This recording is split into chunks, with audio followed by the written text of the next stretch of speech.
Good afternoon. Welcome to today's webinar event. My name is Joshua, and I'm going to be your presenter. I hope everybody can hear me okay. Again,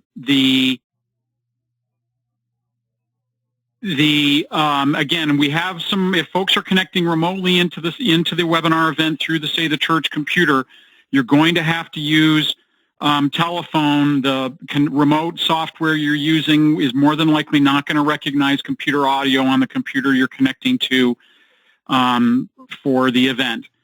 So before we get started on our topic, we're here today to talk about preparing for accounting meetings, getting ready for meetings, basically some accounting reports. We're going to be here for the next 20 minutes or so. The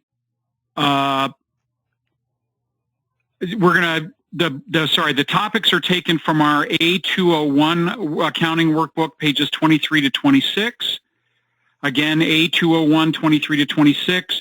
You can purchase those workbooks online, albeit I think I was hearing in a meeting today that we might be having a workbook sale coming up here sometime in the next couple weeks or so. I don't know, but that may be something you want to keep an eye out for. We're here until 1:20 Eastern Time. Wherever I am, I'm going to wrap things up right around that 20-minute mark out of respect for your time and joining us today. I will certainly be happy to answer questions you have. Please type those into the questions portion of the webinar control panel. I will do my best to keep an eye on those and repeat those so everybody understands what's being asked, and we'll see what we can't do to get those questions answered.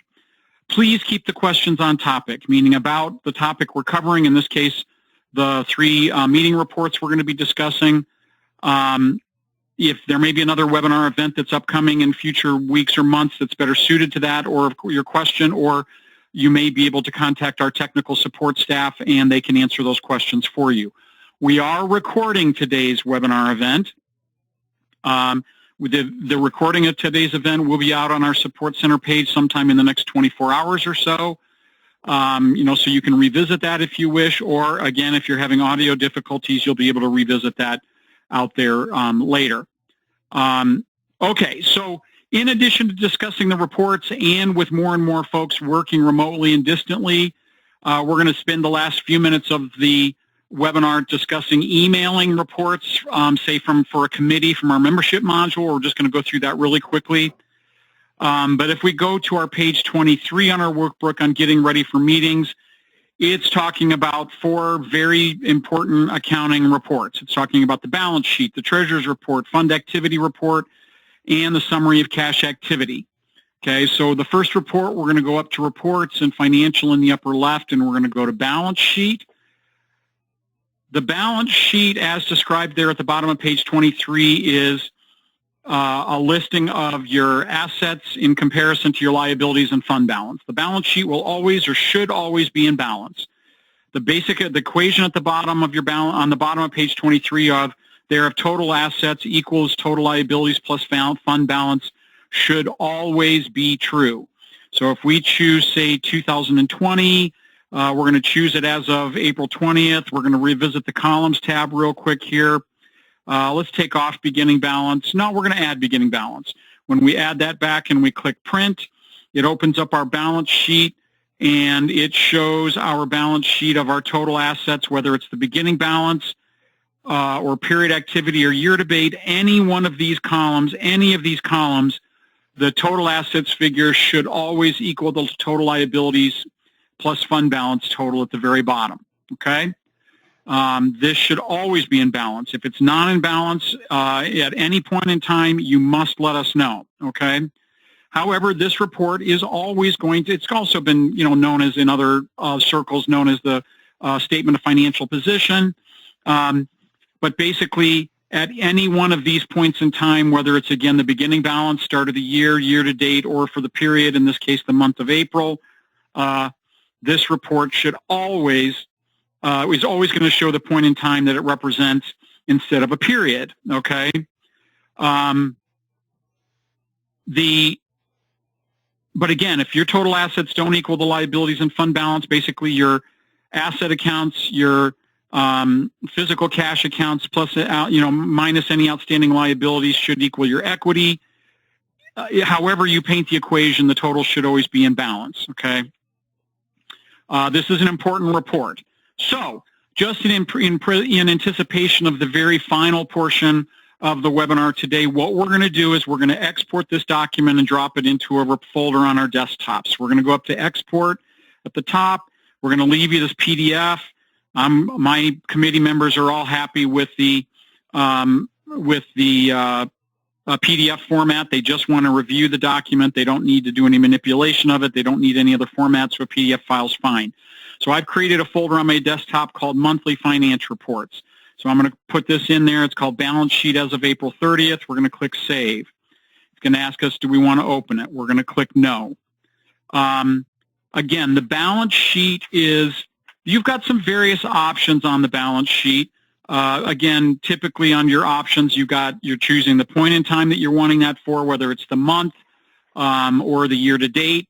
You know, down the left-hand side here, this is what I'm talking about regarding this. So if I go grab my highlighter and I go balances, in this case I've chosen as of April 20th, but I could say, okay, I want it as of March 31st or March 2020. To the right, though, you also do have some for other format report options for either a monthly or annual comparative. Again, I encourage you to play with that.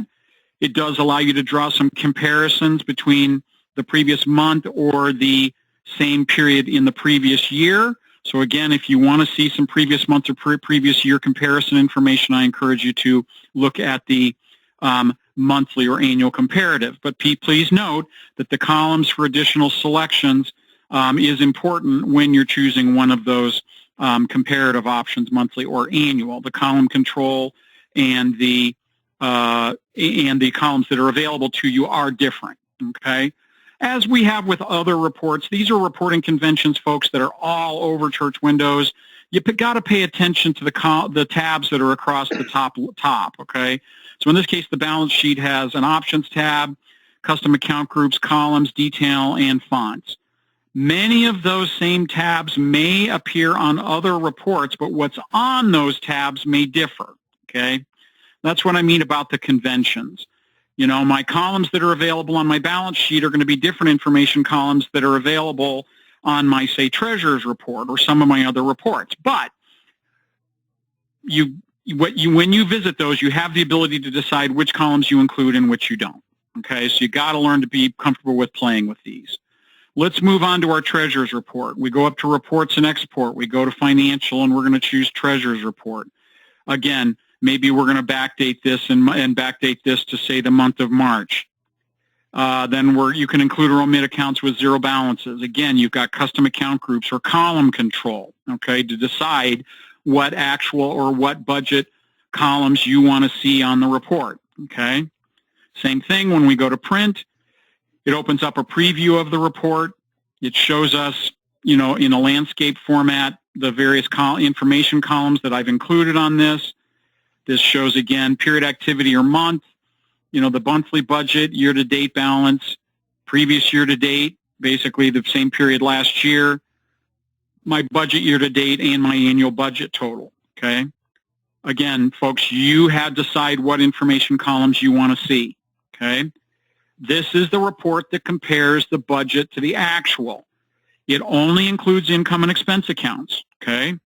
This does not show any of my balance sheet accounts. I'm going to actually rerun that balance sheet, but no, we're not going to do that. Normally I should have run that for March, since that's the report I'm wanting my committee reports for. We're going to pretend I did that. So again, I'm going to go up to export, click OK.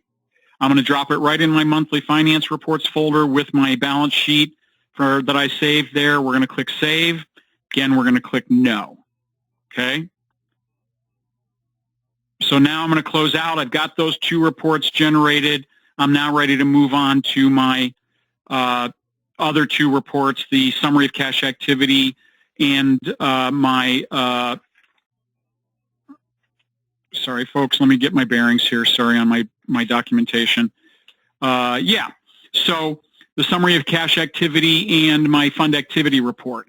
So I've done those two. We're going to go back up to reports. We're going to go to financial right up here between my balance sheet and my treasurer's report, however you do this. Then we're going to choose fund activity report. Folks, this is one of the most important reports in the software that I personally believe is, I think, very much underutilized, okay? It is a detail or summary of the activity as it occurs exclusively in our funds, okay? Nothing to do with assets, nothing to do with liabilities, exclusively our fund balance accounts. So we have three options here. Let me get out my highlighter and point those out. Right here under my format, I've got detailed, consolidated for the selected month, or I've got consolidated year to date, okay? So the detailed includes any income and expense accounts that are linked to the respective funds. It includes a lot of details, but it does paint the picture of the fund with its any income, associated income and expenses, activity, and the ending balance. So if we take a quick look at our detailed, I'm just going to do this really quick because the other consolidated I want to show you too. So it shows, let me get out my highlighter again, my general operating fund, okay, the beginning balance, fund beginning balance for current activity or year to date. So current activity in this case would be for, actually, let's close out of that and let's change that back to March. That's what we want it for. Sorry, my fault. So we're going to change this detailed as of, we're going to make that as of March 31st, and now we're going to click print, okay? So our year-to-date current activity would be our month of March. The year-to-date balance would be the year-to-date from January through March. Okay, so my total income for my general fund is $74.04 for the month of March. Year-to-date is $22. Then I go down to the bottom, to the very bottom of my expenses for the general fund. Yeah, I've got a lot of them listed here. I'll eventually get here, and there it is. Now we get down to the bottom, and it shows any journal entry debits or credits. And then the ending fund balance for the general fund shows that. Then it moves into my next fund, okay, and does the same thing. Shows income, detail, expense detail, and then the ending fund balance, okay? But this is just the fund. This has nothing to do with, again, cash balances or liabilities or anything else, okay? Frankly, before we move on, I want to show the consolidated formats.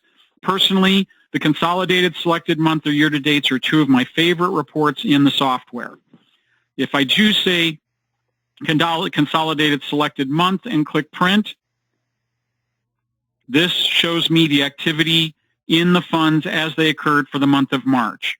So what that means is that for the month of March, my beginning balance for March 1st was in my beginning balance column. My receipts were my income for the month of March. My disbursements were how much I spent.